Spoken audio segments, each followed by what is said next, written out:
Okay. Yeah, Started. Excellent. since it's Okay. doing it. Yeah, great. I was gonna Okay. say with the Fantastic. rhododendron, I tasted some in North Carolina because in the mountains up there it's just gobs and gobs of rhododendron, and it tasted like paint there. But Okay.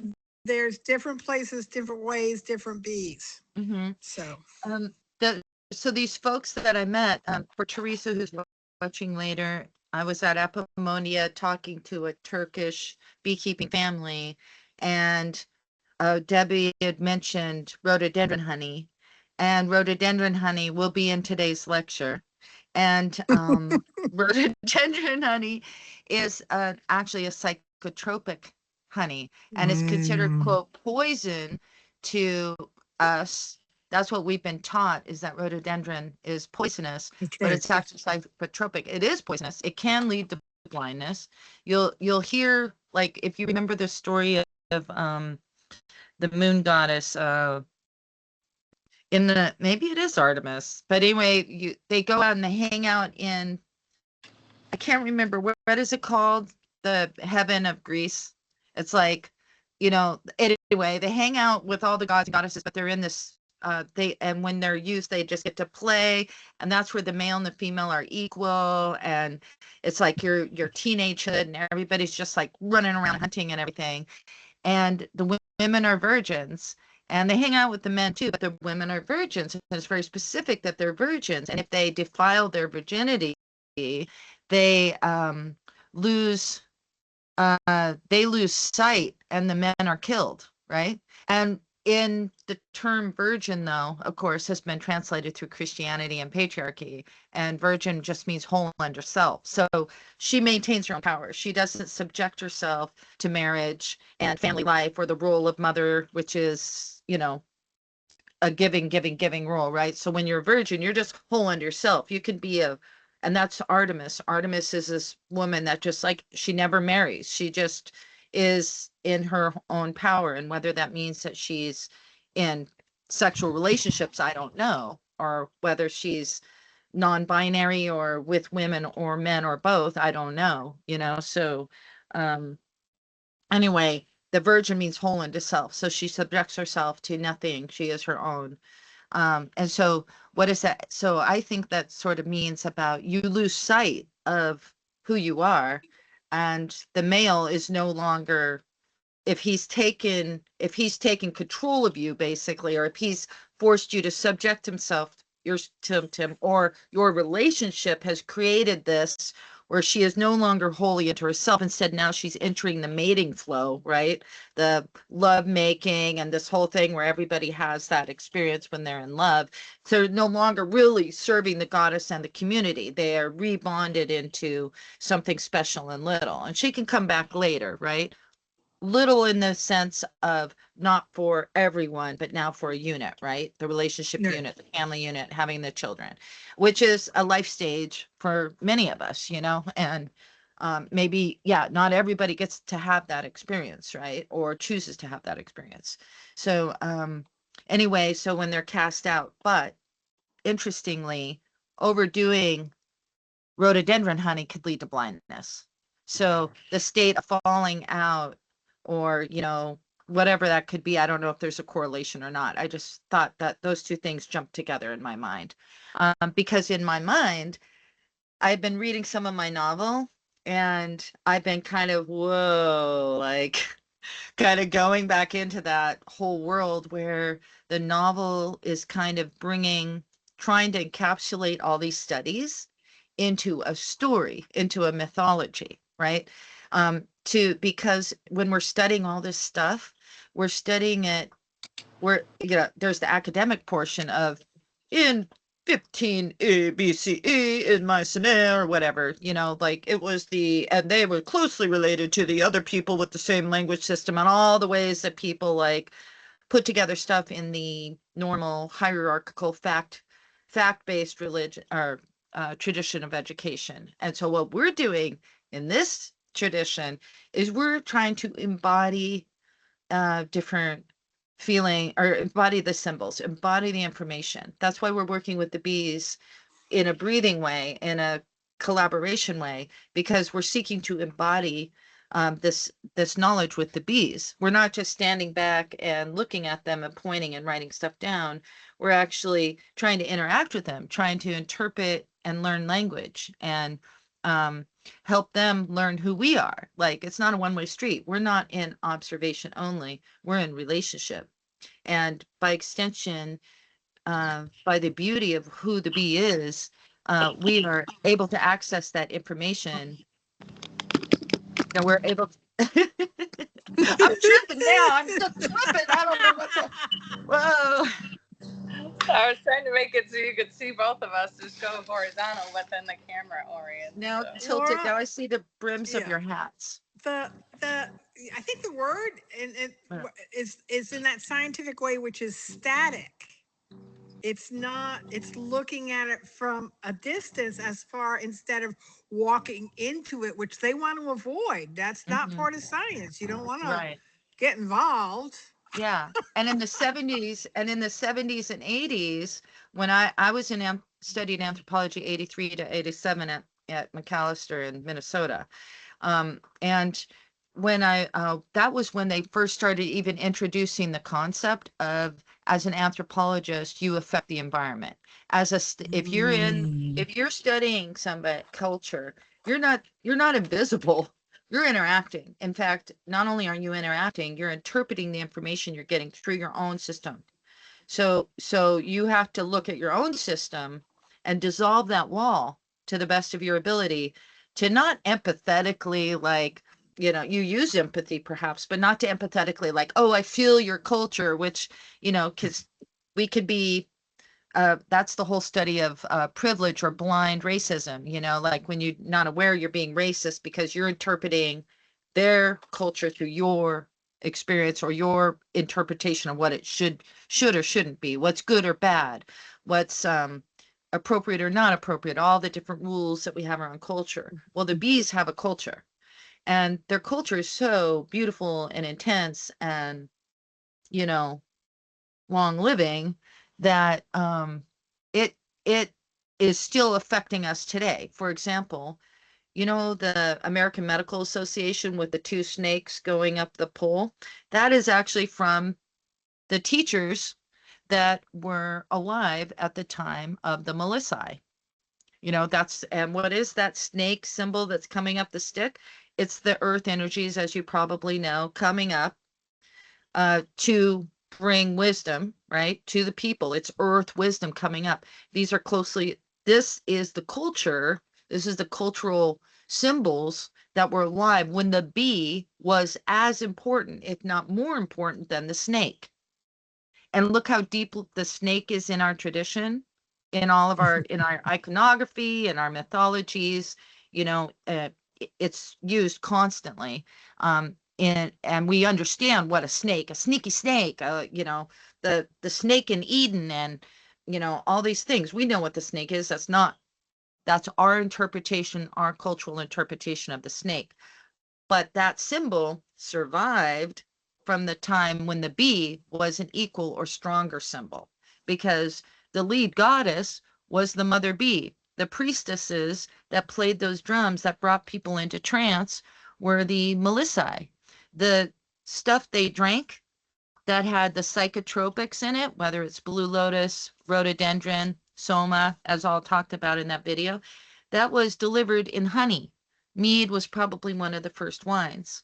When they began to understand honey, and they would get that green honey that Debbie was talking about, it spoiled into the mead, and gave them maybe one of the first elemental psychotropics, because then they were like, whoa, I'm tripping on honey, I'm tripping on this honey. And maybe it was rhododendron honey, you know? Yeah, So Mead go did ahead. proceed, I'm sorry, Go Mead ahead. did proceed in history, way preceded um, um, Grapes, grape wine, alcohol, party drink, than grape wine. or Yeah, even maybe wheat, or beer, right. or And the rice, yeah. Mhm. Well, that's interesting, because that would indicate that the wild bee came before the crop alcohol.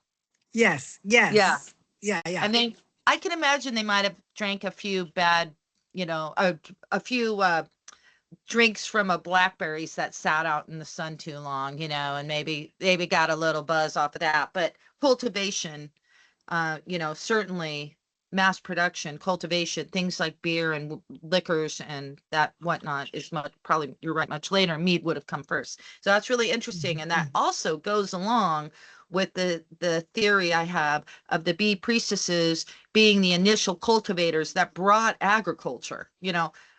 The virgin, the parthenogenesis of a divine virgin is that she produces a male, right? And isn't that kind of what Artemis did when she birthed Apollo? She helped her mom birth Apollo.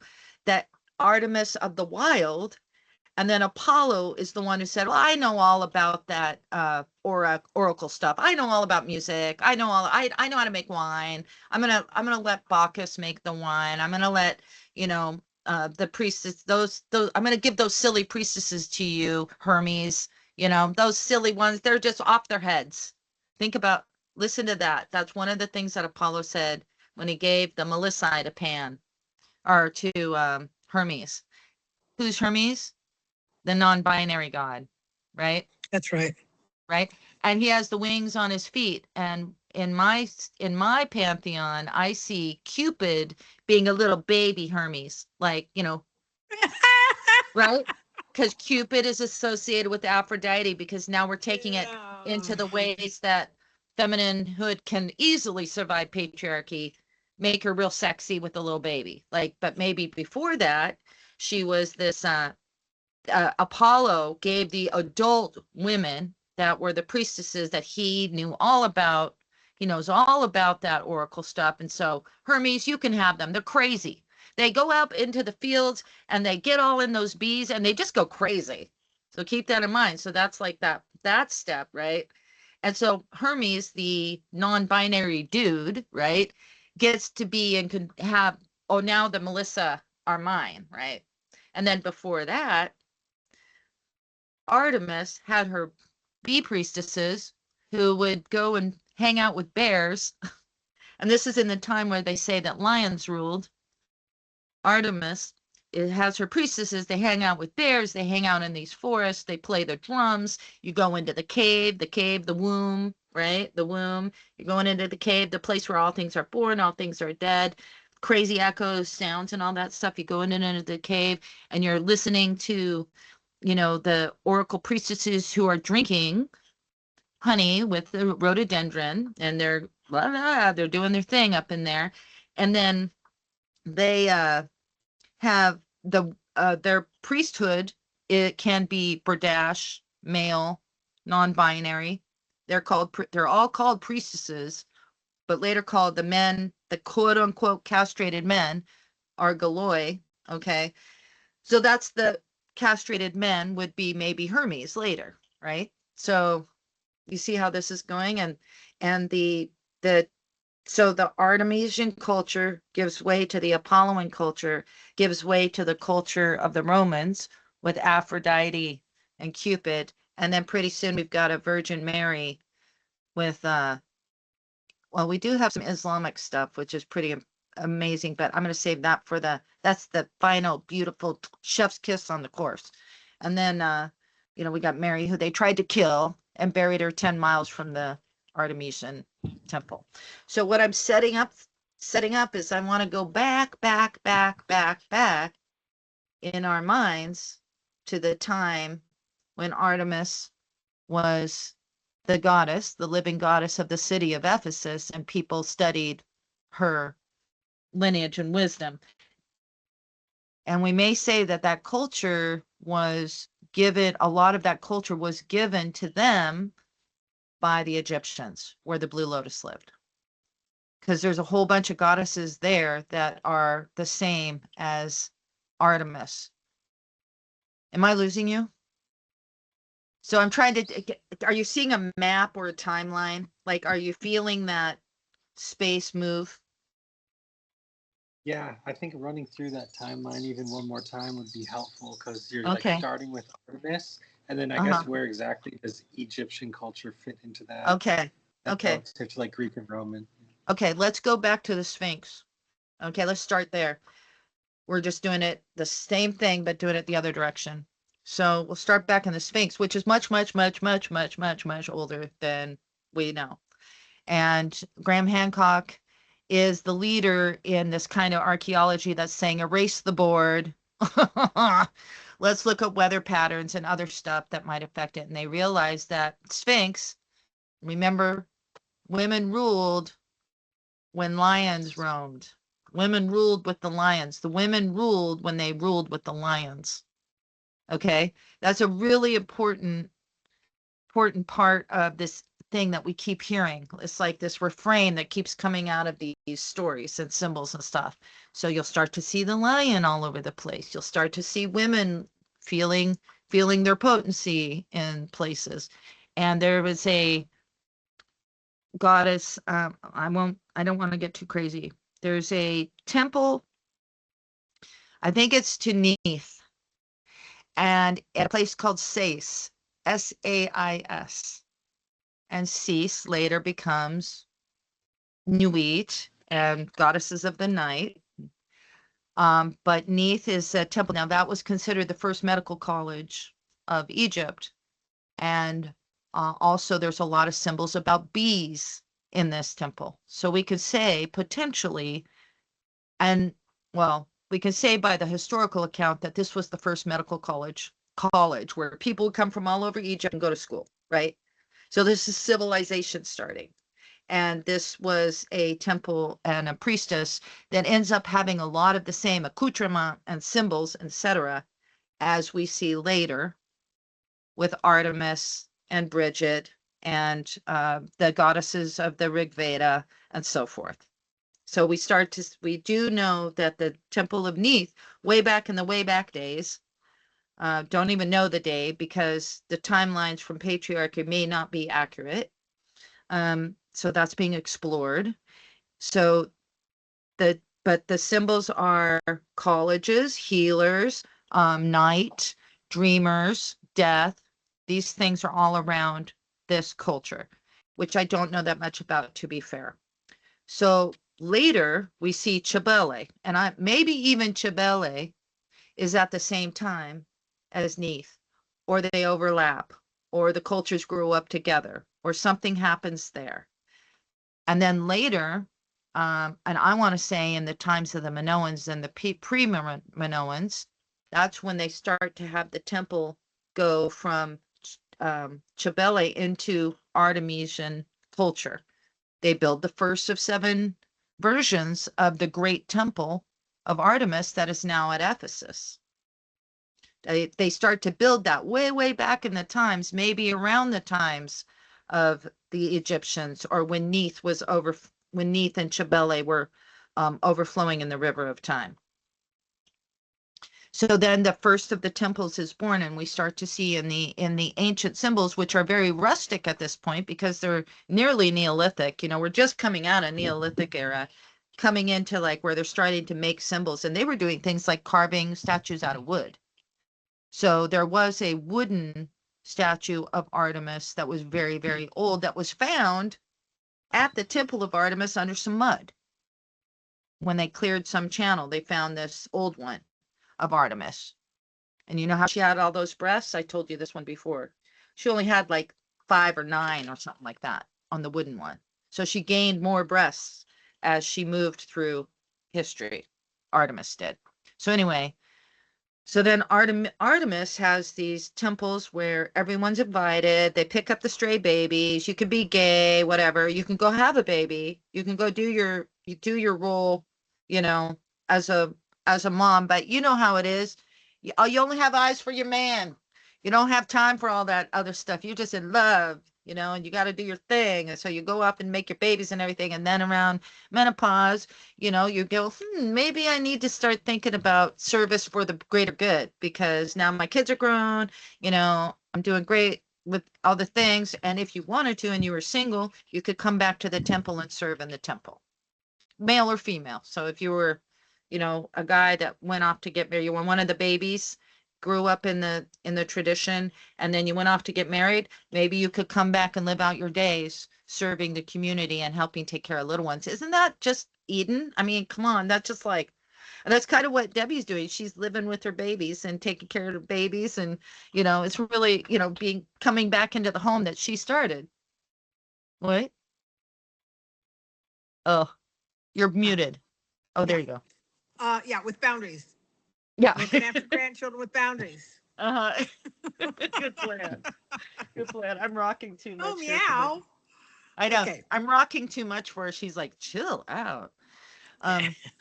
So that's the society that they're building. And then what happens is there's the pre-Greeks, which we talked about, the dactyls or the giants.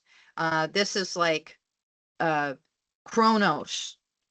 Kronos is from that era. And I'm a little rusty on it. I'm just because I haven't been teaching this, so I'm kind of reaching back here.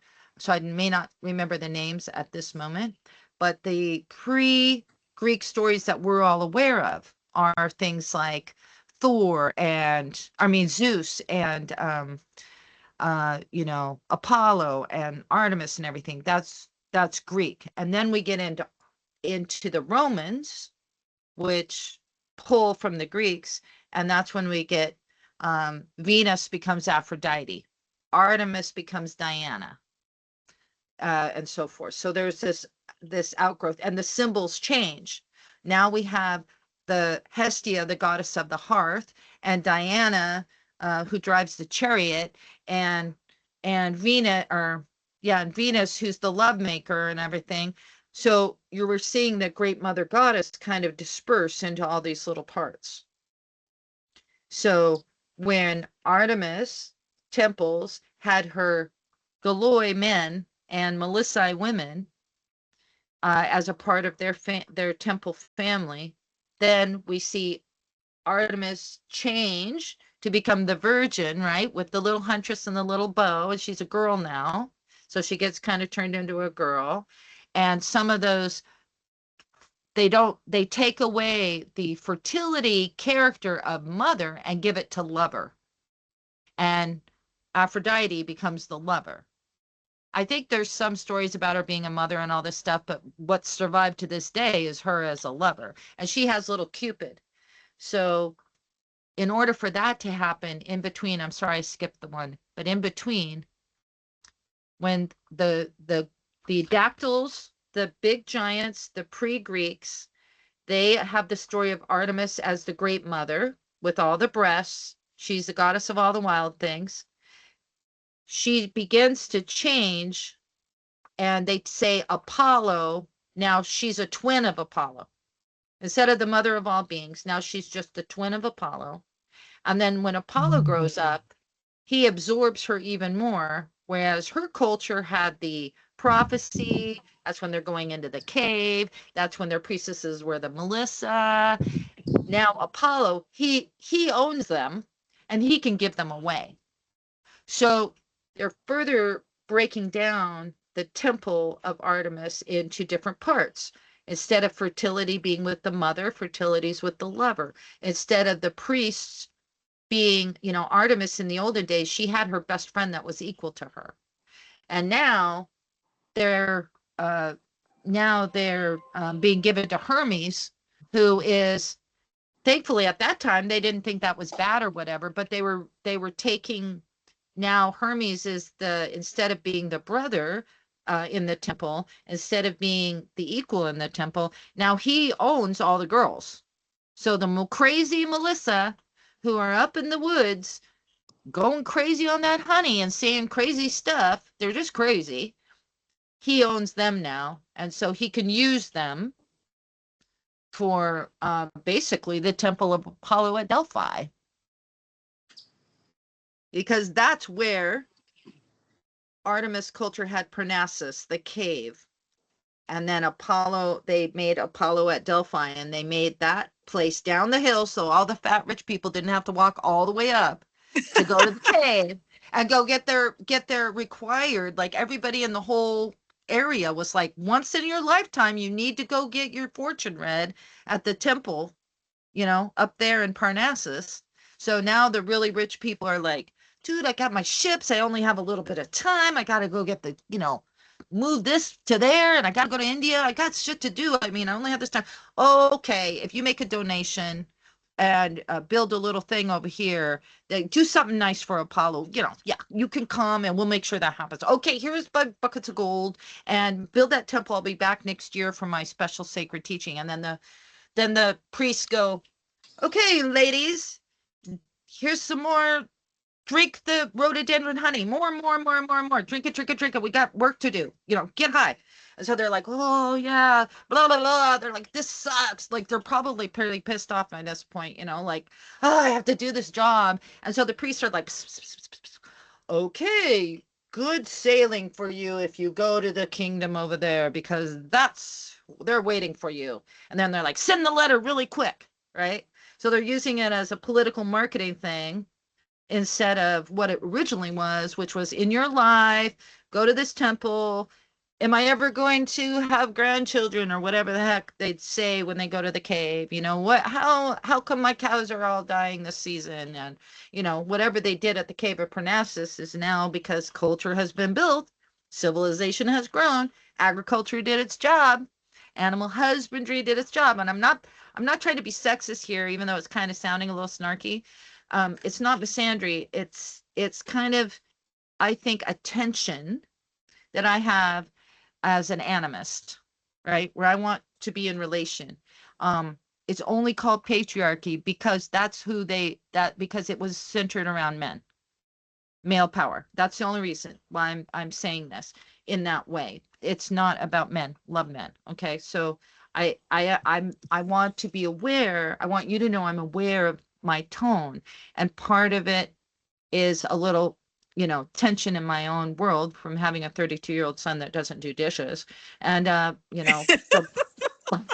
part of it is just the study of, this is what happened, here's the rub, so that we can identify it, so we could take that out and say, wait, am I looking at it from that way? Because that is the way I've been taught for like 2,000 years now, or maybe 5. So is that the way I'm looking at it? I'm looking at it like changing the power, putting this, unfortunately, with a little tang to it, but changing the power from, this is what we're taught. Apollo gave the priestesses to Hermes, instead of Apollo ripped off and he took it. He, just like bosses everywhere. Oh yeah, I had this great idea, like taking that idea from, and really honestly thinking it was really my idea, because I thought of it, because it came up from somewhere, and it must have been from me, because that's the way that style of ego works. And women have it too, because it's patriarchal. In the society of a patriarchy, we will internalize these values in ourselves as a part of our culture. And it's not divided down female or male. It's divided around rules in our society, and then flavored with how you're treated based on your gender, right? That's just kind of, I think, in a nutshell, of how humans are dealing with patriarchy. So Artemis, big culture. Apollo flips it on its head. And then by the time the Romans come, it's smooth sailing. We get to go hang out and drink and get more. We're sending our power all around the globe. We're fighters, and we're knitting little socks for the soldiers, and everything's going on. It's expanding. The Romans, and they got it nailed down. They got the Nubile little ladies, and guess what Hera's doing? She's just jealous. She's jealous because Zeus is fucking around, And in my novel, Hera isn't jealous. She's a little bit pissed that men are acting like humans are acting like gods. She's pissed about that, and she wants that separate again. She wants to be like, come on, gods are the great big energy. That's the name of the river. That's the name of the mountain. That's the name of the animal. These are the gods. We got to respect these god forms because they're archetypes. They're bigger than us. It's not, he's personified so we little children can understand the stories, so we can understand the power of thunder, understand the potency of river, understand the importance of giving back to the Mother Earth. So we're being taught this as culture, like this, the story. And some of them are ancestors. Hera was a good mom. She had 12 kids. They all lived. So we use her as a great example of Hera. You know, she fought for those kids. In fact, she freaking killed Father Time so her kids would live. She made sure by building culture that her children were going to live. So Hera is the name we use for the archetype of the Great Mother or whatever. You know what I'm saying? So historical people can become flavors and aspects of gods. I don't want to get too far off in the weeds, but I could go off on that. So I'm going to try to shake it down, come back to the river of time. And then when Christianity comes, and we'll get into Islam later, but when Christianity comes, it's one of the reasons why they hate Islam so much, because they held on to something so special. Might even be called the Grail. They held on to something so special. Oh, I can't wait to tell you about it. But Christianity came and they said, oh yeah, well, you know what? The Holy Trinity isn't the Mother, the Father, the Child. The Holy Trinity is the Father, the Son, and the Holy Ghost. And Mary just had to be the host for the ghost. And we're going to kill her. In fact, we want you to know so clearly that the goddess is dead. We're going to bury her right next to the Temple of Artemis, which we pillaged and given to monasteries and, okay, the Hagia Sophia, Islam, later, right? We gave all that stuff away. We took those columns. Yeah, that's no more. Yeah, 7 times earthquakes hit, but well, 6 times earthquake hits and maybe it was 7 and destroyed it. But Christianity came and took the last one. Took that last one right out of there. So, and guess what? We buried her too. And you know what? Don't bother walking the path of Artemis where you go to Parnassus or maybe Delphi or whatever. You don't, that old pathway where everybody would go see the holy sites, maybe the springs, maybe the holy springs, maybe the breasts. They would go to all these places and make offerings to all these sacred places and learn from those cultures, from those priestesses that set up little things like, yeah, let me teach you about water. Let me teach you about the stars. Let me teach you about medicine. Let me teach you about, oh, you need me to take a baby? Okay, let me give you some advice. Go to the oracles, find out some more information. Go to the Asclepion and sleep and dream and get over your mental illness. This was what those pathways used to be. And then the Christians came and said, well, the Islamic took their own take on it, but the Christians came and you made this pathway. And guess what?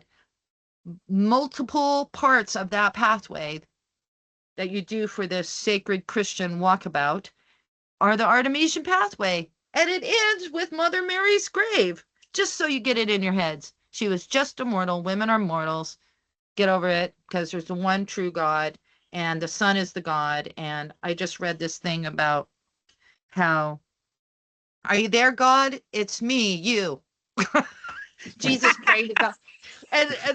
And then praying so hard that blood comes out of his head, which is a sign, only happens very rarely and only happens in extreme stress when you're being tortured. Like, this is how that they took the sun, the drone, the Berdash, the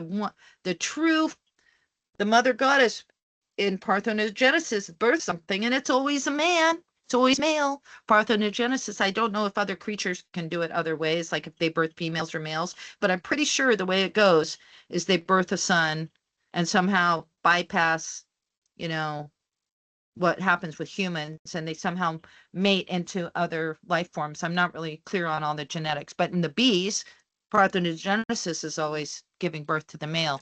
In the archetypal language of humans, parthenogenesis is always giving birth to males. So this survived. This Wait a story. second. What? Are you both aware that the creating a drone does not require sperm? Okay, great. Just because some people, Yeah, thanks. it's an important point. Yeah, it is truly, truly, and is the core, I think, of that's a virgin, right? Like, I can create from myself, purely from myself. I can create this thing from myself. And there's some people in the Ashland area that like to talk about women used to be able to do that. Oh, Marguerite Rigoglioso, who's kind of, if you ever want to study with her, let's have the backstory, because I've got some, information on that. which may help you approach it in a safe way. Okay. From my perspective, help you approach her medicine in a good way. Like all of us, we can get lost in the trappings of our own power when we're becoming teachers, like what I'm doing right now. It could be very intoxicating for people. And sometimes they mess around with stuff and it can affect people in a way. And it's just good to take the information, but know what the heck you're going into. It's like, yeah, I could go into the club, but I might see some crazy dancing. So you better be ready for it, you know? So, Oh, so whoa. Okay. in the river I'm of sorry. time, Mary, I think we're caught up. Yeah. Yeah, And then, Ra was and also created through parthenogenesis. I believe it yes, was Ra. His father was dead and in a coffin. The mother was required to be in that coffin, and she became pregnant from a dead husband.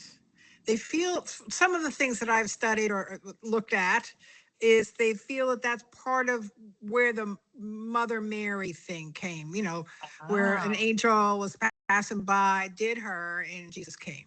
mm-hmm. So the whole, I will just say, it's a fascinating research thing going into the parthenogenic thing, and just from experience, very popular with the lesbians. Me Yeah, being I one, so I can say imagine. this. I love this. I love it though. We can That's just do this by ourselves.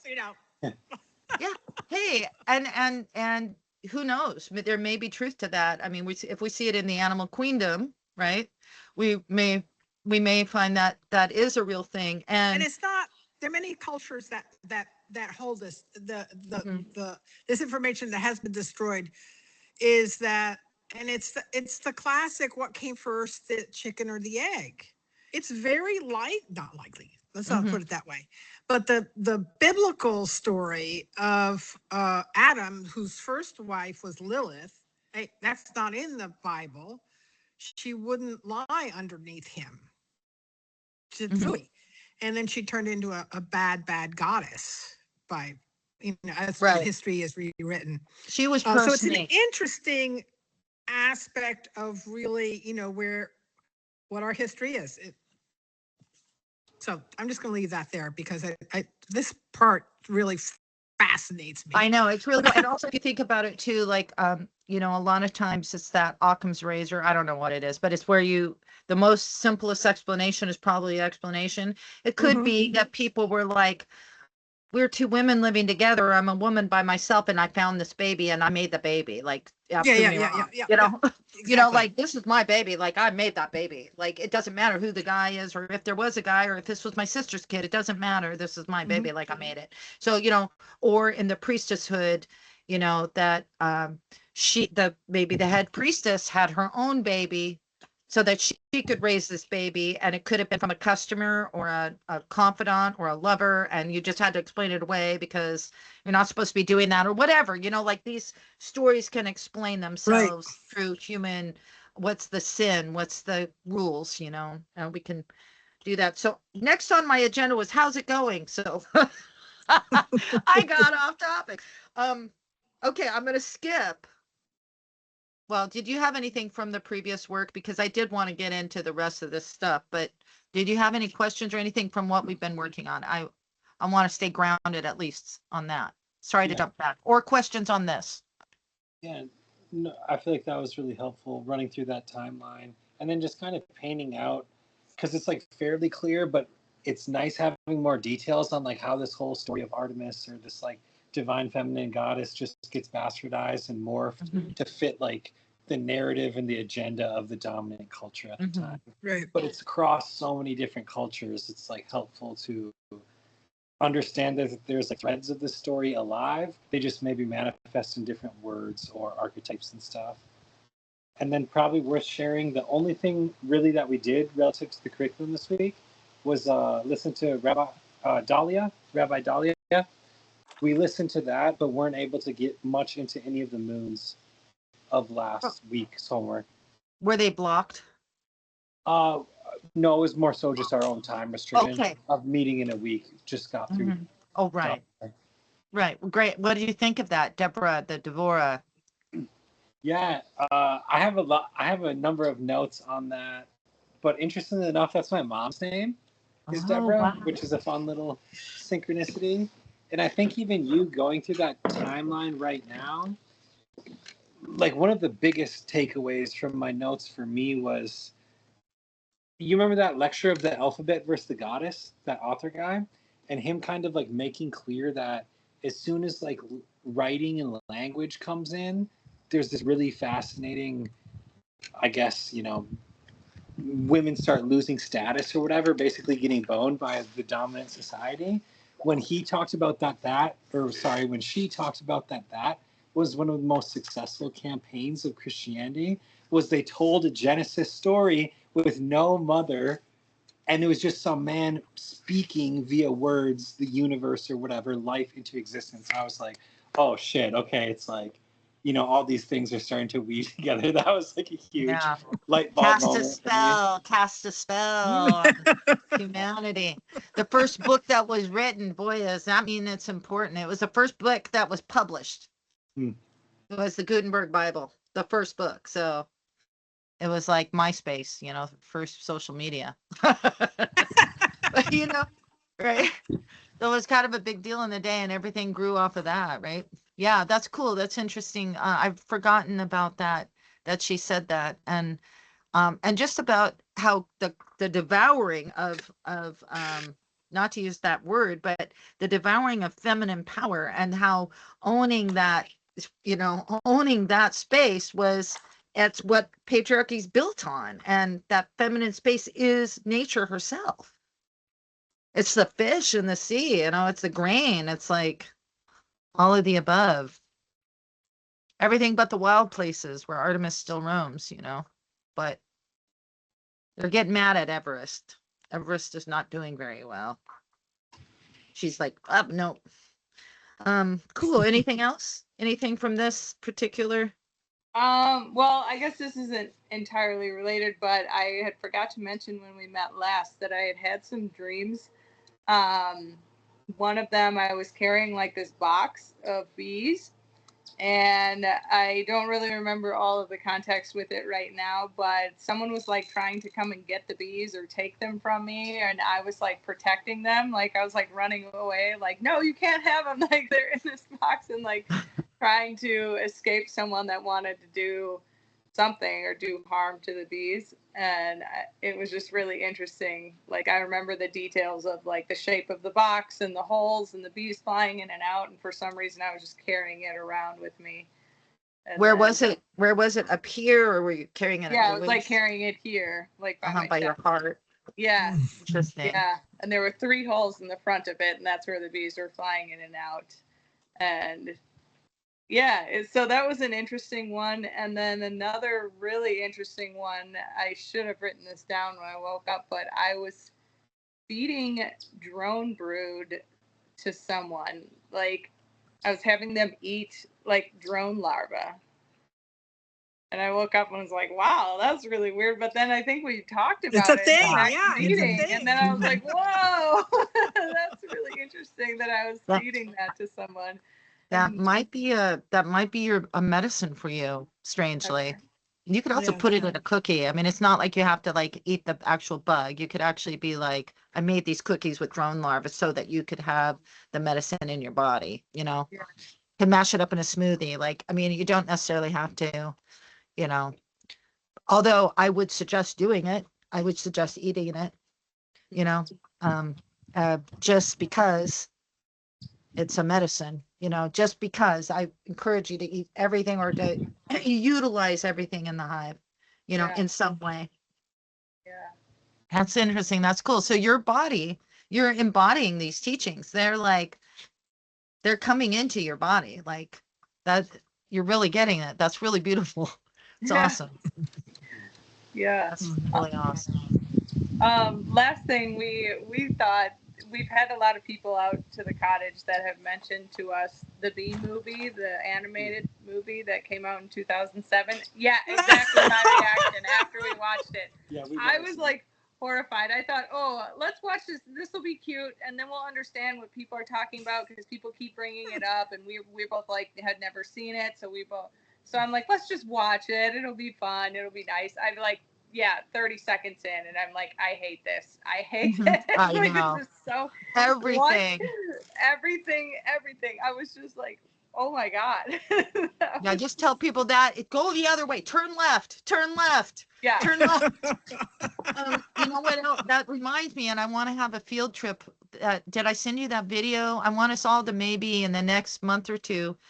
There's that movie with Matthew McConaughey who's going to have the bee. Did I show you that video, that trailer? Okay, there's some video. Let me and it's a beekeeping video, okay? Video or movie. It's an actual movie. Matthew how do you spell that? Don't tell me. Matthew McConaughey and beekeeping. And it's it, the Rivals of Amziah King. Matthew stars as Amziah King, a backwoods Oklahoma beekeeper, bluegrass musician, and apiarist, a fancy word for a beekeeper. When his rivals in the competitive honey trade threaten his family and his prized crop, he fights to protect his bees and loved ones. And it's set in rural Oklahoma, and it follows how he's trying to build a family business with, thank God it's his foster daughter. But I was so worried when I saw that he was going to me too her and that they were going to be in a relationship and they're like totally different ages. But the honey game is rough. Rival beekeepers and dangerous adversaries threaten to destroy everything Amazon was built. So what they're doing, in my opinion, and this, I don't want to color anybody's impression, but I want to try to see it and have us all review it. If it's out, I don't know if we can find it. It's in a real theater and review it, because what I think is happening is that the zeitgeist has put in some really important things like Matthew McConaughey is there. And then yeah, Oh, his little that's virgin daughter, interesting. she gets the Uh-huh. wisdom of the bees, and is he gonna put her under his wing and say, baby girl, nature is awesome. You can be part of the bee world. It's got a queen in it. Like, what's gonna happen? You know, like I can't wait to see it, because it's but sort of like Jacqueline Freeman in that movie that they did, or Queen of the Sun, that movie, The Queen of the Sun, with that lady with the bee beard. Yeah. Okay, that lady had a relationship with the bees that said, sure, you can disrupt the hive, you can wear the pheromone, you could distract everybody, bring all the babies, bring all those baby bees onto you, and get high when that you're so powerful. Like, that's kind of what I think it might feel like. And the reason why I know that is because when my hive swarmed, when I had students, and I sent my little gal up to the tree to go get that part, and I just reached in and got the mama, and I was like, here, let me put her in the box. And I got to be that, like, I was bee bearding on my hands. Actually, the truth is I didn't hold it. I gave it to one of my students to do it, but in my memory, I'm like thinking I'm the biggest, baddest, but I actually didn't do it. I have caught bees with my bare hands, but that was not the time. Okay. So I try to have integrity about my mythology, my own mythology. So just backtrack a little bit. But anyway, it was a fun day. It was a crazy day. And that gal that did the bees that went up into the trees, it was so funny, because here I am, the elder, and I'm like, there's a ball of bees there. The bees swarmed and they went like this, right? And there are some over there in a tree on the other side of the driveway. And on this side, where the chain link fence was another ball of bees. So I said, yeah, whoever wants to come with me, I'll do this one. But you can go get up in the tree, and you can go get them, and go do it, girl. You can do it. So all the guys went that way, and all the young ladies went that way, and they just went, and they were like, yes, singing on, helping her and everything. And then I'm here with the old people with the crutches, the little kids, and we're just over here going, and it was just so interesting because, just the experience of the swarm, and the swarm had to come back here, and that's what it was. I had a little kid catch the bees and put it in the box. So it was kind of like, teaching the babies, and anyway, it was a kind of a fun little story about how that we all laughed about it afterwards of what happened. The young queen was like, and all the drones were like, la, la, la. And I was like, here, let's take the little bees one by one and put them in the box. So it was kind of cool. But anyway, that's getting way sidetracked. So are we ready to do something else? Okay. I'm going to share screen because I learned how last week. And I got everything all lined up. So I would do it in order. So what we're going to do is we're going to Krista Holland, who was a student of Lane Redmond, and does drum stuff. She was part of our school way, way, way back in the beginning. And her, you know how I told you everybody does their final presentation or final work. She did some pieces on symbol and myth. I don't know how much I included of her written work. I can't remember now, but this one, I hope it's in there somewhere. But anyway, this is a video. She collected a bunch of images and then I put it to music and made it into a meditation, a video meditation. And it's called I'm going to show you where it is because you may want to look at it. It's in symbol study, and this is the link. Hive Moon symbol study, contemplation exercise. So can you see the slideshow now? No, I have to go back and share this other stop sharing. And now I got to go back and share this one. So we're going to look at this. So I invite you to just relax because I've kind of got a lot of shakti going on. So let's just relax and let's just okay, what we just talked about was big, okay? And a lot of what we just talked about is in this slideshow, okay? So the slideshow is not going to tell you what anything is. It's saying, hey, let's look at the coffee table book of bee symbols. And there's going to be some questions. There's going to be some questions in the beginning and some questions at the end. And so we're going to watch it once just in our own bodies. And then we might mention a thing or two because it might be exciting. And then we're going to watch it again and we're going to have our audio on and we're going to watch it again. And then you'll say stop if you see something you want to talk about. Is that clear? So this first time we're just going to watch the video about Krista's symbol. So I'm gonna make it big and okay, ready? Here we go.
Wow, right?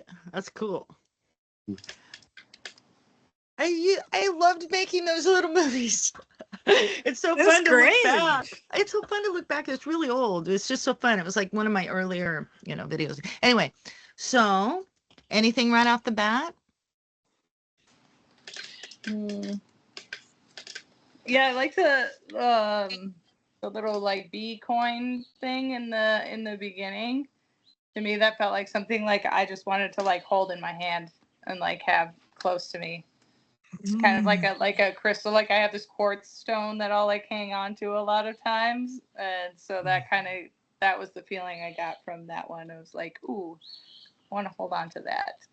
Like I want to feel the cold, the temperature of the metal or whatever it's made out of. Those were in Ephesus. Those were from that time. Okay. When she was in charge, when Artemis was the ruler of that city. Those were from those times. Wow. Yeah. They almost look like coins or money or they something. are. They're some of the first coins on the planet. Okay. Mm-hmm. I was fascinated seeing the runes within a hexagon. That blew my socks off. And it's great because that's part of my studies coming up this summer. So that's so cool. All right. One thing I love about the runes and the hexagon is that they show it also as a cube, right? So it's like that symbol, it has a three-dimensionality to it when they did it in a cube shape, with the 3 lines, which is the hexagon. The hexagon has those 3 lines in the back, and if you look at it, it kind of looks like that hypercube, that's like a crazy quilt. When you look at the quilt, it's actually made into a hexagon, but it looks like a square. And that's the hypercube is the kind of expansion of that, which has to do with transforming consciousness to get into space, which is, think about the College of Melissae symbol. There's all those hexagons, right, in it. So what about you, Austin? On the symbols, I liked a lot of the ones that look Greek with circles around it. Like even one, there was what kind of resembled a plate. I imagined it like spinning, and it would almost be like a primitive motion picture or something if it was spinning. And then intellectually, since I've been reading Lane Redmond, what you're talking about at the beginning of this lecture, like how like your own culture is going to form your bias and interpretations. Like you're always looking at shit through the lens of your culture and society. It was a breakthrough for me seeing all those different bull horned logos, because I think like culturally, prior to understanding her work, it was like masculinity, like longhorned sheep above the bar, or trophy hunting type, I don't know, mentality or whatever. But now that I know that like resembles, would it be the uterus or like, the female physiology? It's a symbol for like female fertility. It's just like so obvious. And I don't know, it's just so funny how like flipped on that head it got, like you were talking about earlier, from culture shifting your perceptions of maybe ancient symbols, even though like intuitively now that I know that, it makes so much sense that would be a feminine symbol. But so that was bubbling up for me looking at a lot of the bull. Or let me take you another step further, which is beautiful, because what you're doing is you're challenging that perspective, right? And you are seeing something very natural in that it's this uterine form. The cow is a humongous life-giving creature, as evidenced by Brahmari, or by cultures in India where they have the bull. The Brahma bull is a sacred Brahmari, bull,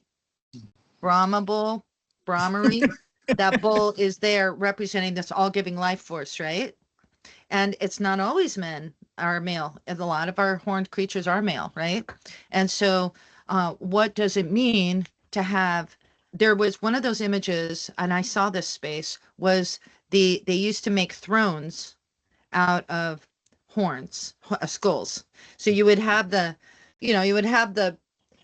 horns, and they'd be for your arms, and you'd sit on the head, and it would kind of, maybe you'd even put a piece of leather on it, so you'd have like a sling back like you guys got right now, so it might be this way to sit around the fire, and you're sitting on a skull of a cattle, and also remember, we talked about this in previous lectures.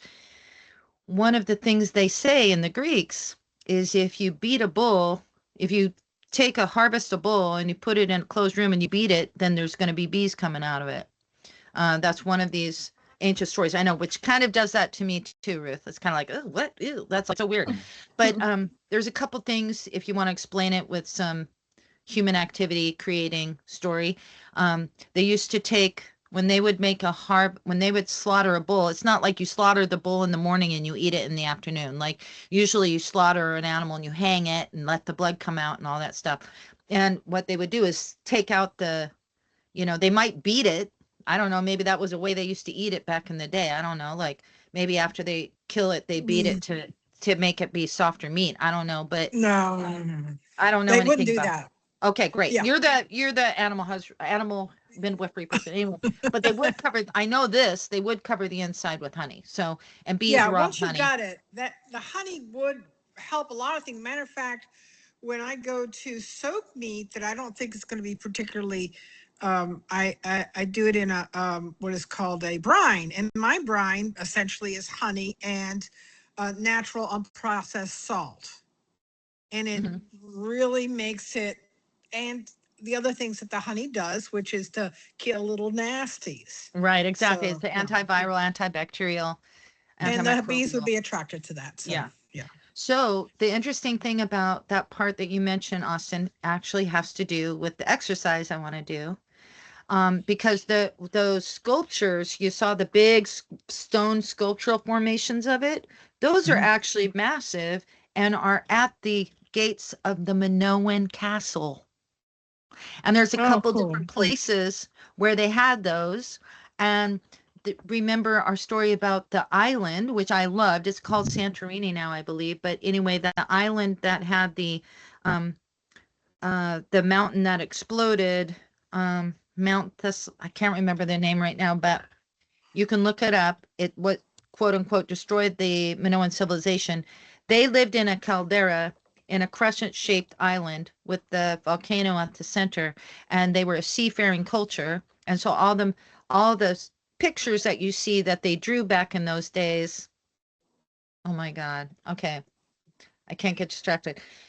All the pictures that they drew those days, the women had white skin and the men had brown skin because the men were out to sea, merchants, fishermen, and the women were white, and they got to just apparently live the good life because they did notice also as how patriarchy develops, the women get more and more clothes on. So at this time, they got to walk around with beautiful embroidered vests with their boobs out all the time. And the men would protect, they had the most greatest protection of their island, right? Because the men were out there on sea making sure that nobody got in. And they were the best seafarers. So they're probably really good at keeping all the bad guys away that wanted to steal all the cool stuff like the women and the food and the wine and all the things that they made there and the honey and everything. So that's kind of to me our version of Eden, like I think that that's what they were always talking about, maybe was this kind of space. Um, and so those horns, okay, and you can do this off camera. And if you don't mind, I really would like you to stand up and face each other. And I'll show you so you can see me before you stand up real quick. Um, Ruth, you stand in that shape and make sure your shoulders are back and your arms are up and give your man the words, I'm here to protect you. Welcome home.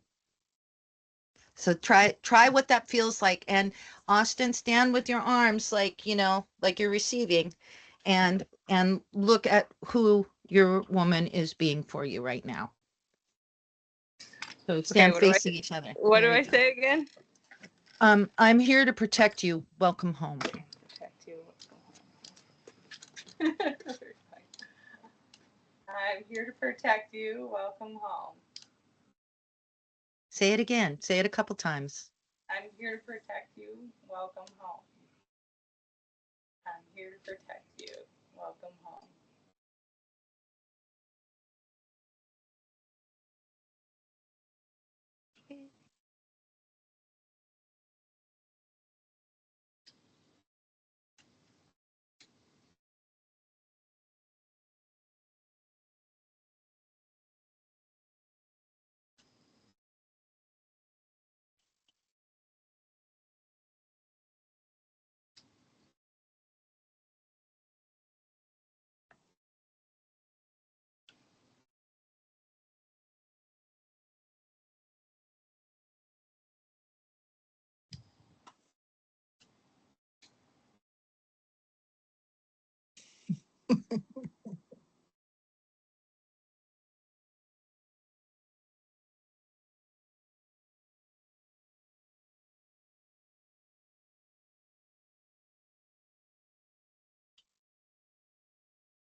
You guys trancing out? I'm glad to be home.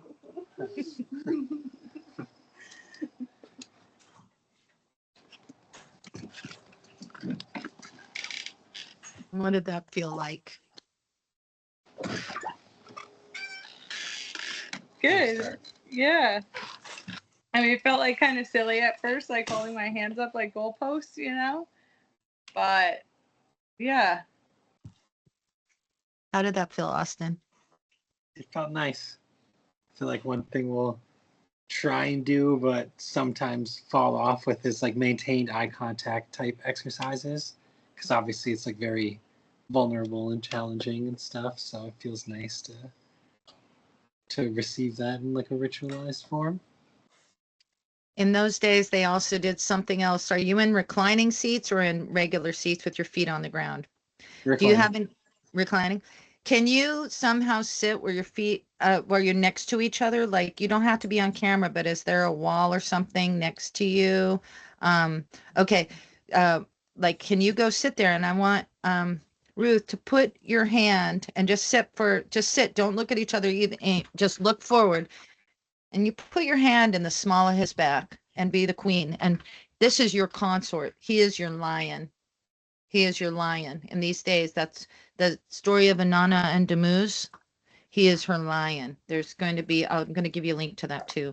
He is her lion. He brings her all this great stuff. I'll let you read the poem. But just sit there and just feel what that feels like, as if you're presenting your lion and you in this moment are, you're the embodied leader, a female leader. I'm not saying that takes away from the male leader. I'm just saying that in this moment, you're exhibiting the female leadership. And put your hand in the small of his back because this is your consort. And hold that moment and just try that for like 9 breaths or something.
What was that like? Yeah. I felt like it felt good. It felt good for me because I think there's a lot of like,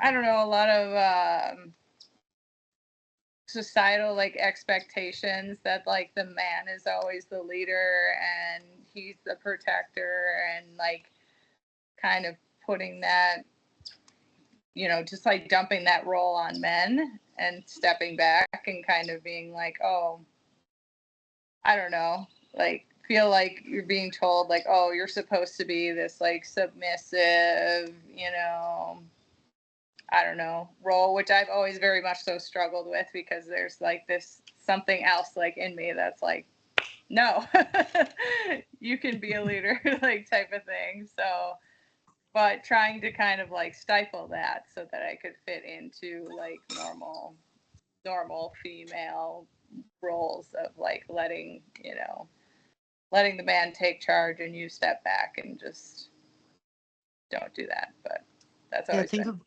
that's a very intimate, like that what you just did. Those two things were embodiment meditations, which we teach in the school is how can you learn those symbols with your body? So you just learned a whole shit ton about Minoan society.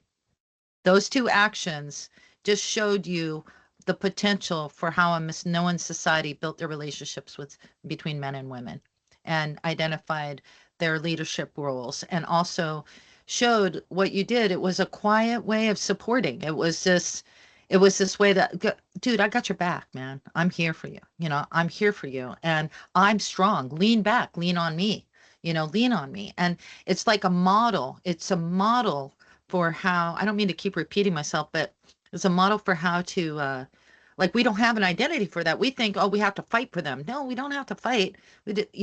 What does it look like to be, you know, an empowered leader or showing support, full on female support for the men? Because the women were the seat of power in there because the men were out to sea. They were dispersed.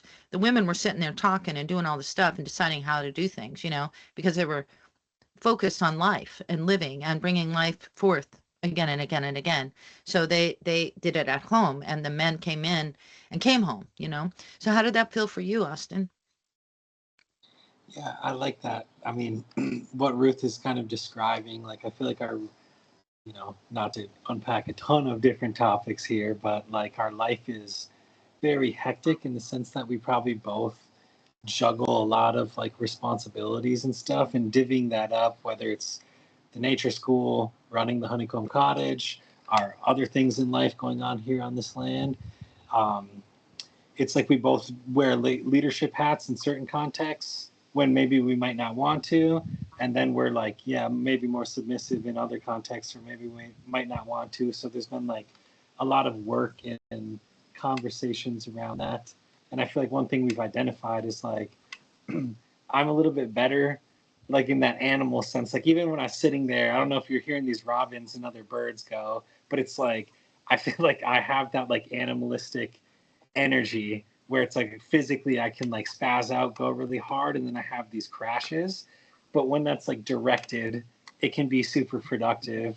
But if left to my own devices, it's like I'm full on in adrenal fatigue, burning myself out because there's no like direction with it, which has kind of been a pattern in my life. So it just makes me really thankful for Ruth in so many different facets of having that like mentor and guide, but also like having that faith that she's strong and capable and trying to fan those flames within her.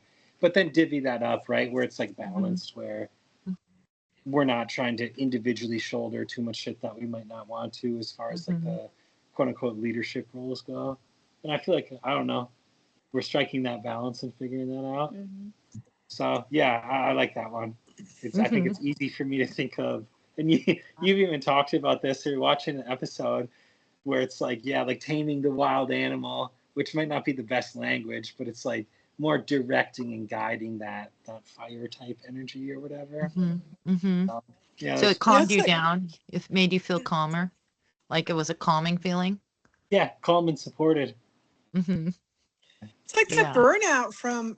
I mean, when you've got a society that's way off into one side of, let's say, to simplify it, the masculine feminine concept is, traditionally in our time, men don't live as long as women do. I mean, who the hell wants to shoulder all those responsibilities? And also at this point in time, there's a big bad guy energy going on. It and it the Yeah. pendulum swings constantly, but, because I don't like, the only time you should use the word but is when you're talking about your butt. You say and. And you shouldn't shit on yourself either, Debbie. No, exactly. Unless that's your kink. But the thing is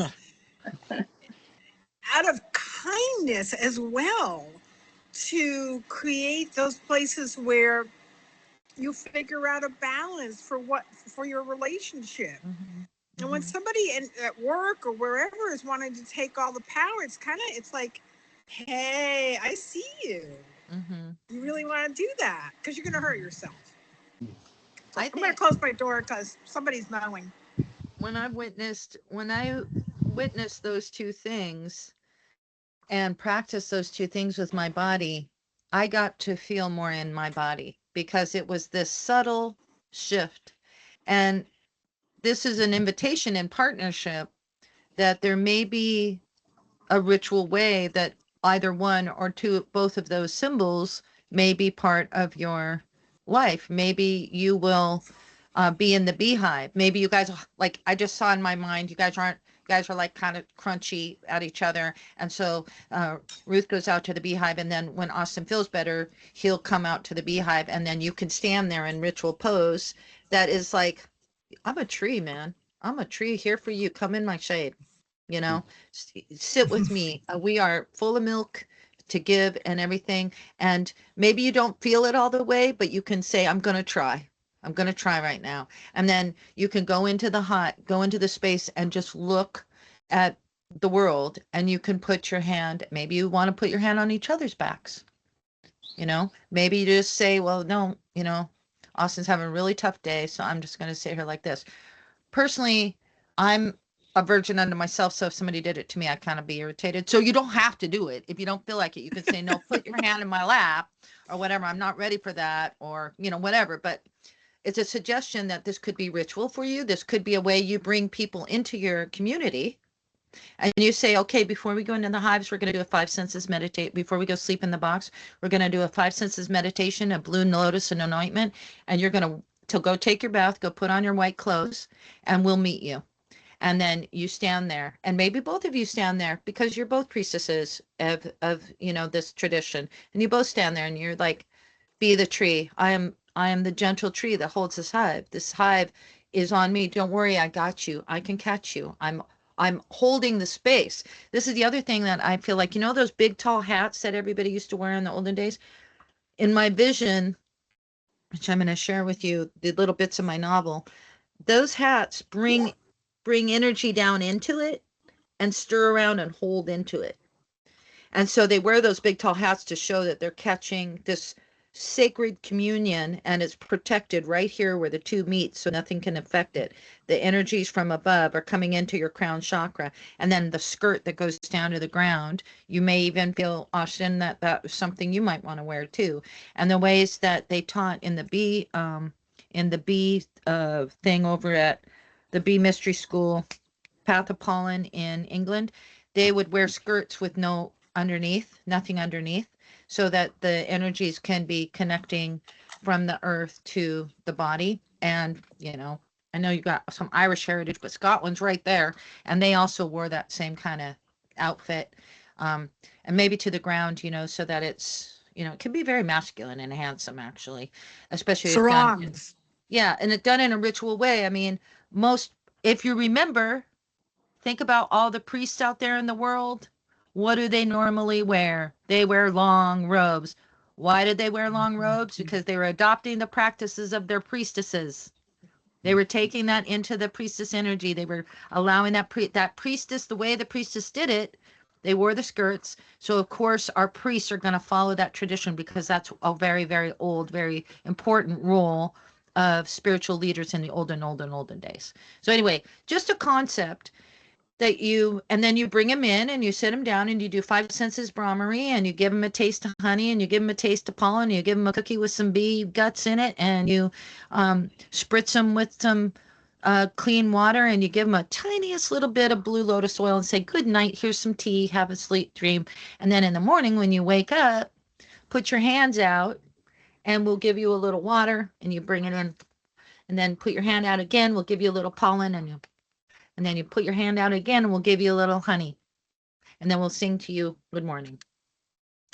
When you hear the drums, wake up and put your hand out the window or whatever. I'm just kind of imagining how you can easily ritualize this experience for your clients, which is Yeah. probably what they're looking for, dudes. Yeah. They're probably looking for that, and give them that five senses meditation. I mean, practice it, right? Practice it with your kids. Practice it. Say, hey, to Ophelia that's coming in. We've never done this before, but we just learned this. We want to show you what we know. And it's just this little tiny bit. It's an incomplete teaching. We just began practicing, but we want to practice with you. And you bring it home to your world and see what you can do with it. You can teach what you know. And so practice it 3 times. You're going to be experts, and then you can just pass it on, you know. Um, I don't mean to be throwing down advice. That was just a little channel, like a channel that just came through that was like, you guys have the potential here and are being called by people. These people are showing up. These particular people are showing up because they're saying, okay, here you go. Here you go. And if you can learn one thing from my teaching, it's like built on mistakes, right? Everything I've done has been upside down at some point, and it's okay to fail, And if you're humble with your people and you say, we're just learning this, or I'm learning this with you, or I'd like to practice this with you because we just begun this practice, that's totally legit. And people love that. And those teachers, and they'll say, oh, great, because guess what? I do it this way. Let me do it back with you. And then you can learn something new, or you can even ask, is there any practice that you do to cleanse your aura, cleanse your energy? And they'll say, oh yeah, I anoint myself with a bunch of stuff. Well, please don't do that. Please take a bath instead. In our hive, we want you to go in completely clean, and here's some white robes for you, or whatever, however you do things, or bring a white dress so you can, whatever you do, like put that little twist on it, make it a little bit, we're going into something. Hey, you guys, this isn't just like we're going to go, it's not the doctor's office, we're going into something important and special. It kind of is a doctor's office, actually, but we're going into a ritual space, an Asclepion. It's an Asclepion. It's a dreaming temple, what you're doing. So you can practice that if you want to. That's just an invitation. Huxley told me, my son, he overheard a little bit of part of the B movie thing, and he wrote a note that said he wanted me to say there's a movie called The Beekeeper with Jason Statham, which is like a guy that saves. He's a beekeeper and he saves his town or something with bees. So interesting, like Deborah in the Bible, like all these other goddesses. I forgot in my timeline of the river to add the Jews, but the Jews and the Christians were kind of part of the same thing. And then he also wrote, he goes, don't tell him this, but you should know this. He was sign languaging me all this. And he said, the B movie is Zionist propaganda, and it's by Jerry Seinfeld. So that's what he wanted me to tell you. So I don't know one way or the other. Out of we all learn from each other. So anyway, yeah, do you guys have 10 minutes? I know we're already over. Yeah, we have like 20. Yeah. Yep. Okay, great. Because to the novel that I'm writing, right? I sent you the link so that you could read it right before we started class. And what it is Melissae in my story is so interesting. I'm trying to figure out if I should stick with this one piece. Yes, I will stick with this one piece. In my story, Melissae is growing up in the time when there's the renaissance of knowledge from, Melissa's dad was the father of the beekeeper, King Melissus, and there was Melissae, and they were in the time before the Greeks, maybe even before the Minoans. So they were in that part of the river. And she may have been, like I said before, a real person. And Melissus may have been a real king, a real man, a real king of this ancient culture. Coincidentally, okay, My last name is Ferguson. It's Scottish.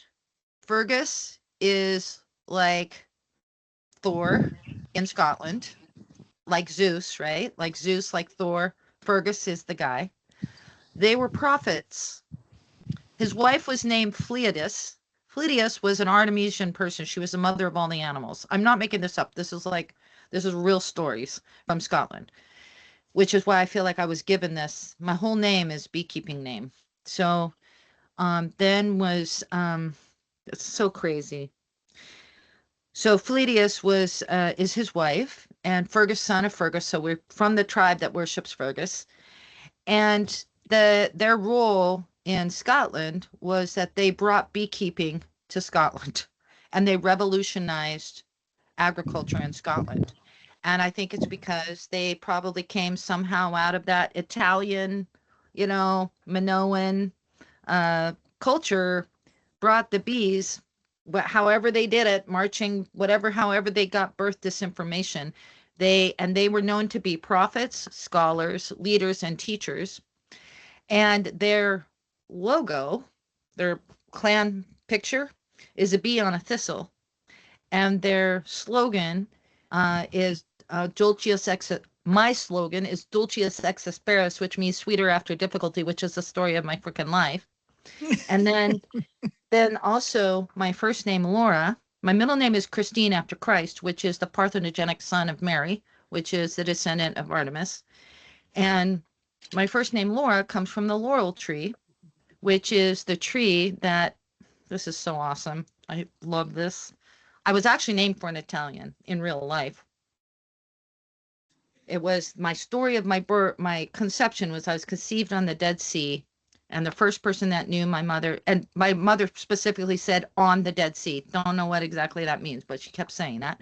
And then so maybe in a boat or whatever. But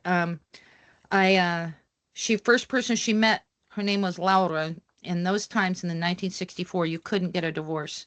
So they would have their affair in the south of Italy, and the man and the woman, and for 1 week a year they would see each other. And so they picked up my mom, who was 19, and hitchhiking because they were in like the 60s, and they had been to Afghanistan and Israel and all this crazy stuff, and she was 19. So they were hitchhiking from south to Milan, and they picked him up, and this woman fed my mom and all this stuff, and her name was Laura, and the man kept saying Laura mi amore, but the Laura comes from the laureate, you wear the crown of laurels when Oh, you yeah. in the Olympics, they used to have the crown of laurels. You're a Nobel laureate. You're working on you're resting on your laurels. These are and where that comes from is two things. One is the ancient people before the Olympics, they used to have this big party every 4 years where the best poets and scholars and theater people and would come, and you would get a crown of laurels if you won it. And then they later, when patriarchy came, the Olympics came, because now the athleticism was, became the story. The athleticism and the physicality and the war games became more, shiny than the and the bull jumping and all that stuff. This was, probably story time, coming around the council fire and pre-Greek, but it created the Greek chorus and whatever. So anyway, the laurels comes from that time, but more importantly, in the time of Apollo, there was he would always mess around with the priestesses and rape whoever he wanted. That was his thing. So the priestesses would run away and do this and that, and it's part of my story. But she, Laurel, who has a different name, Daphne.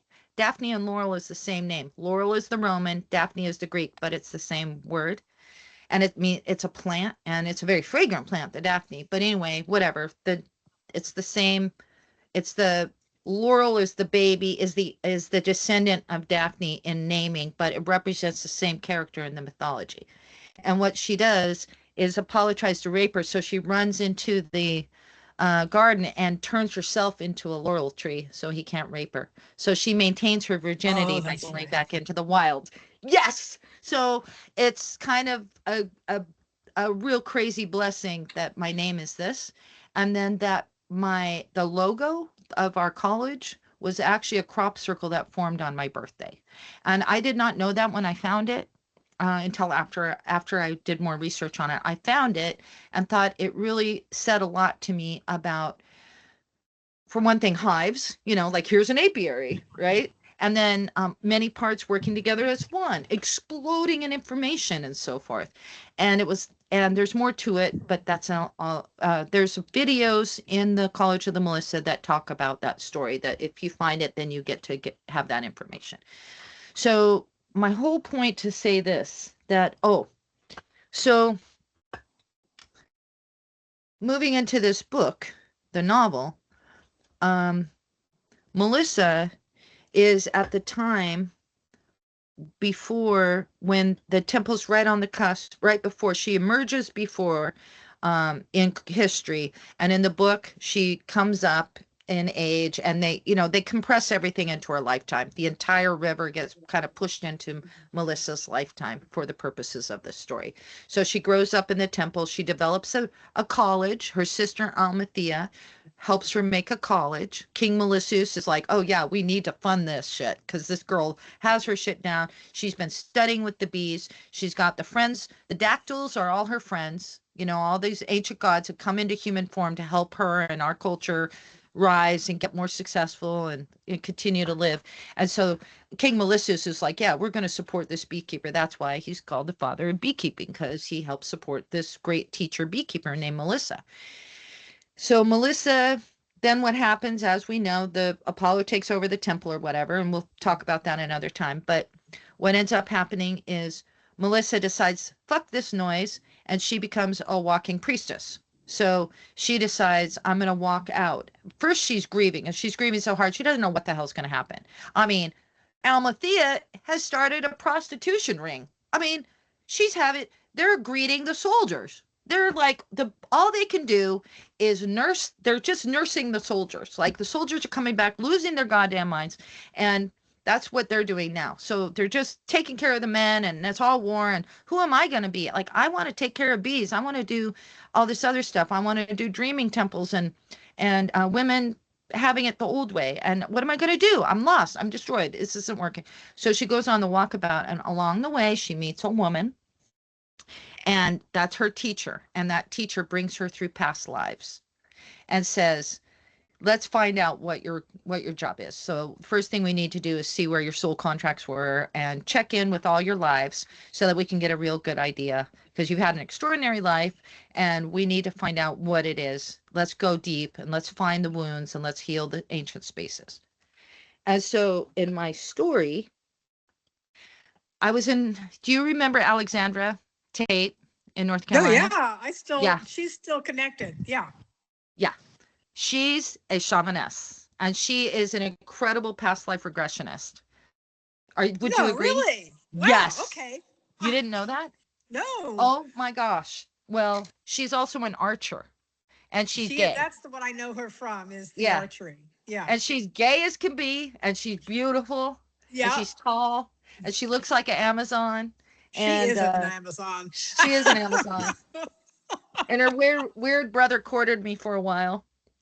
Oh, I didn't know that connection. It was nice though. He spoiled me. He was a good man. He was a good man. Just not as smart as I like him. So anyway, bless his heart. He's beautiful. He's a beautiful guy. Anyway, Stuart. Daddy got in a car accident and got whiplash. But anyway, Alexandra is a past life regressionist, and she took me into this past life regression, which part of it I'm going to share in this story. Part of it it might be hard because you won't know what the hell I'm talking about. And a couple of times in the story, I don't have actual names for things, but just let it be that you were waking up in the middle of a conversation when you were 7 years old at the fire pit, and you're hearing the story for the first time that your auntie's telling somebody else. Okay, so you don't know all the stuff, but you're going to hear stuff. And basically what it is what I feel like I experienced was, I hope this doesn't sound egotistical, because everybody's Cleopatra in their past life. But what I feel like I experienced was a time when me or part of my soul was part of a tradition where the priestess would embody the land, just like how we have even in semi-modern times, like in Egypt, where the king Tutankhamun was the god, right? I mean, Yeah. he was the god. I mean, God and the ruler were one person. There's no separation. Like he's and then in like for the King of England, God appointed him, right? But back in the Pharaoh days, they were literally, you knew how things were oriented because this was the God, right? Because he has the power like a God, right? So anyway, in this part of my story, this is a priestess who has been born into that role. There's a brief explanation of how that happens, but she's born into that role, and her job every day is to birth the waters. So she goes into the waters, into the spring in this special place, and she washes herself. And her body is what purifies the spring, and her spring is what purifies the body. And it has everything to do with all the water of all the land. And she is a special queen representing the land, but through water, because women in cultures everywhere are the water carriers. In cultures everywhere, that's a role assigned, a sacred role assigned to women, is to be the water carriers or the water bearers. Especially indigenous America, that's one of the things. But in Artemisian culture, for sure, that's why we have an Artemisian well, you know, because Artemisian well is that purest water you could possibly ever find, right? That's why it's called Artemis well, Artemis water. So her job in this time was to embody that. And in this story, other people embody other aspects of nature. These are her brothers and sisters, but she is the main one because the river is the source of all life in this community. It all revolves around her. And in this story, it's described that the river has been polluted. So something really bad has been happening to this community. And the story is what is the solution? And in my body memory, it feels like the first of patriarchy. It wasn't the wrong thing to do, but it was the first drop in of we have all these people, we have all this farmland, we have all these animals, we have this city, and that water went bad. What can we possibly do now? Move everybody? Fight with another tribe? Like, what are the options, right? So somebody comes up with a great idea. Okay. So you just woke up from your nap and you're at the fire and it's nighttime and your old granny is telling a story about what happened back in the day. Her name is Ma'ata. Ma'ata stood on the portico that jutted from the rock face, a solid towering cliff whose flank warmed the small city in the late autumn sun. Behind her was a narrow cleft in the rock, which led to an enclosed clearing. The walls had been smoothed by the centuries of priestesses feeling their way into the darkness, and the pathway swept to solid stone, which was soft and undulating under their bare feet. For a moment, Ma'ata retraced the pathway in her mind, remembering the virgin spring and the way it spoke to her before it was tapped. There was an opening, a towering shaft that created a light-filled interior garden around the spring. The sounds echoed and plunked and hung in the chamber there, a tapestry of song. The bees with their humming and the birds that twittered high up, coming in and out through the opening at the top. Ma'ata remembered drinking from it and bathing in it, her restoration. The ceremony of water and light when the sun reached its daily zenith, her sacred daily impregnation. Now she would bathe in drawn water in her chambers. The spring would flow for the people instead. She stayed for a moment with her hand on her belly and waited for the spring to speak to her. It was a small dead child within her. It felt like a pool of charcoal and smoke, a small void. It said nothing.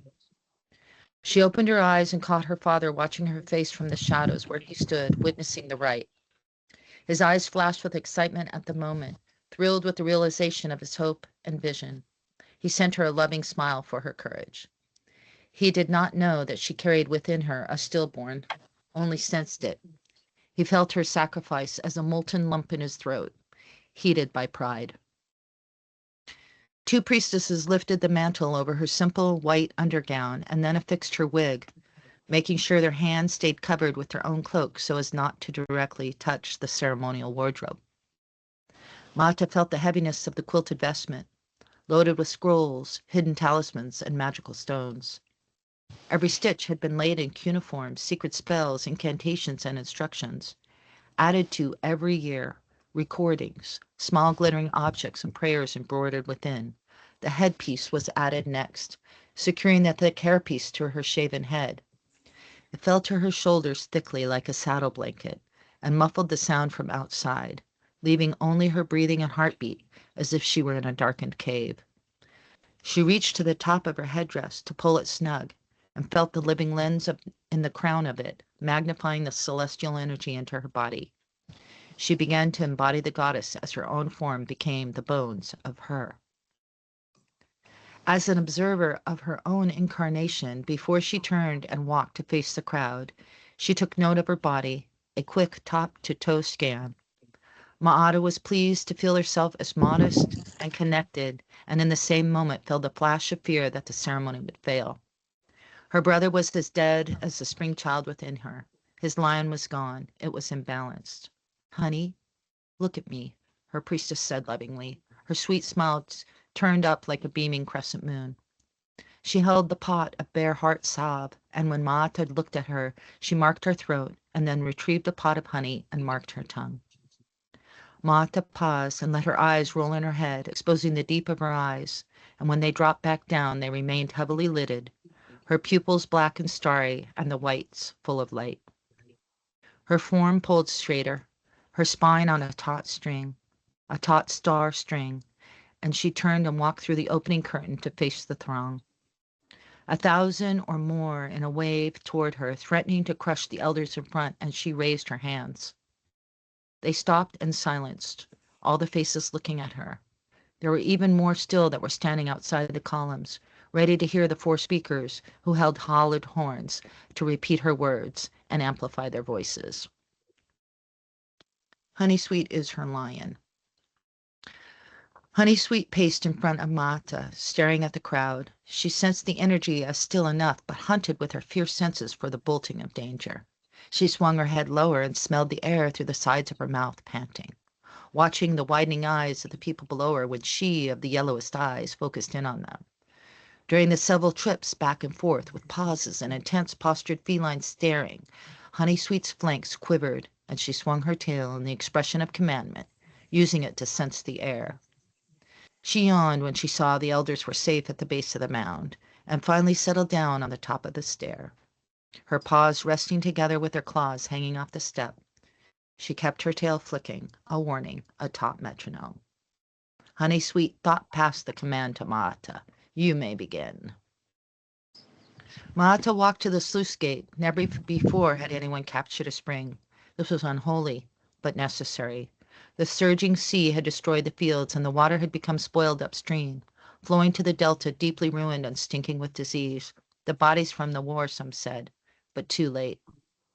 Her brother would not be with her, his lion sent to loping grief into the savannah many weeks past when her twin had died. Yet Ma'ata felt him there, as solid as her father, cloaked in the fold of curtain behind her. But her brother was dead, a ghost. The brother was lending her, I don't have a name for him. The brother was lending her what support he could from behind the veil. He held his hands in the prayer of offering, as he would were he standing there in the flesh. But his form flickered in and out as the sunlight hit the smoke from the brazier. He looked naked without his lion. When her father, the architect, built it, the gate was meant to be turned from both sides. However, since her brother was gone, she would have to do it herself. The wheels were huge and would open to allow the spring's water to flow into the large pool built below. But to capture the spring that lived in her womb before today, how could this be anything but defilement? Mata felt the faint and weight of this moment, even as she walked as the goddess illuminated, and they moved as one being. Her trusty bare feet kept her anchored and allowed the celestial resonance to pass through her, a clean conduit. But the thought of the wild spring that was took tears to brimming along her lower lids, blurring her vision like a sheet of rain. She held the wheel and looked across it as her brother's spirit, who for a flash of a moment energetically appeared to her, complete and radiating, solid and golden in encouragement. Act in spite of grief, he spoke into her body, his voice echoing through her tall crown. She did. It wasn't easy, but the wheel turned. The gate opened and a slow flow began to trickle down. The flow was so light it allowed only a skim and shimmer of water down the ramp. The water gutter was made of white stone, and the people inhaled when it began to sparkle as the water enlivened it. But their exhale became a whimper and a moan. It was so little. Thousands of eyes swept up. What is next? Came the community thought wave that swelled up to her and splashed over her feet. She stepped back instinctively and raised her arms again. She felt her brother come stand behind her and press his body into her back. He wrapped her in his arms and put his forehead to the curve of her neck at the base of her skull and cupped her lower abdomen with his white spirit hands. I will carry the child away for you and make you clean again, his words becoming a slow buzzing within her. The shadow child spilled into his hands like a slip of broken egg. When it landed there, it became its blue self again, all whole and tender, like all things do when they pass, returning to the dream void. His role done, he drifted away, and Ma'ata's back cooled even under the heavy ritual garment. Ma'ata's belly felt empty for the first time since she became the ritual guardian, and this emptiness allowed the spring to flow less fettered, rerouted toward the people. The flow was slightly stronger, maybe the amount that would fall off a villager's roof after a summer squall, certainly not enough to quench the thirst of the people, crops, and animals. But the 12 priestesses knew what to do. As one snaking body, they took their tear-catching vessels and danced their way to the trickle to fill them. With their hair plaited all the same, their gowns precisely matching, their brown arms shining with oil, they danced with the motion of rain and river. One by one, they poured the thimblefuls into people's wine flagons as the awestruck lines snaked toward them long into the night. Many were weeping, the children wide-eyed. Hope settled onto the people for the first time in nearly a year. So there's more to that story, and so you guys should read the rest. Yeah, that was perfect. Right on time. That chapter, yeah, because I know you got to go. Yeah, thank you so much for recording this. Yeah. And then I wanted to add real quick, if there's any resources on like the rhododendron psychotropic honey or in anything in that direction, we'd love to, learn more about that as well. I think that might be your own little rabbit hole. You could feed it back, because the only experience I have is I actually have a jar, and I met those people. And there is stuff out there, but I would love, that sounds like a neat little thread for you to see what you can do. See if you can order some. Okay, that'd be awesome. Okay. Thank you both so much as usual. That was lovely. Thank you. Have a great day, you guys. All right. You too. Bye-bye. Bye. Hey, lady. Let me Hey, stop honey. recording real quick. Let's see if I can do that. How do I do this? I don't know. Let's see. Stop recording. Recording and transcribe. Stop recording. Stop. Okay.